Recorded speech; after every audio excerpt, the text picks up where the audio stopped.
नाव प्रज्ञा मोहीम सतकर. माझा वर्ग पहिला. आरव नावाचा एक चिमुकला मुलगा होता. तो खूपच छान चित्र काढायचा. एके दिवशी शाळेत जाताना त्याला रस्त्यात एक चमकणारी पेन्सिल सापडली. ती साधी नव्हती. तिच्यावर छोटे छोटे तारे चमकत होते. आरवने ती उचलली आणि वहीत चित्र काढले.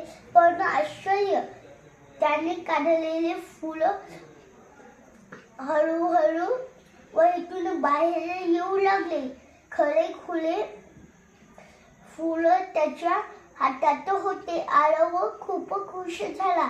त्याने विचार केला, ही पेन्सिल तर जादूची आहे. मग तो घरी आला आणि अजून चित्र काढू लागला. पण काहीतरी वेगळं घडलं. त्याने एका खेळण्याचे चित्र काढले आणि ते त्याच्या हातात आले. असेच आरव प्रत्येक दिवशी कोणत्या ना कोणत्या खेळण्याचं चित्र काढत जायचा.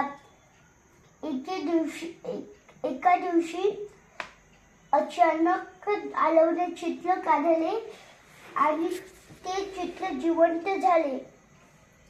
आणि त्याच्यानंतर आरवला समजलं की कोणत्याही गोष्टीचे लालच करणं चुकीचं असते. धन्यवाद. या गोष्टीचं बोध कधीही लालच करू नये.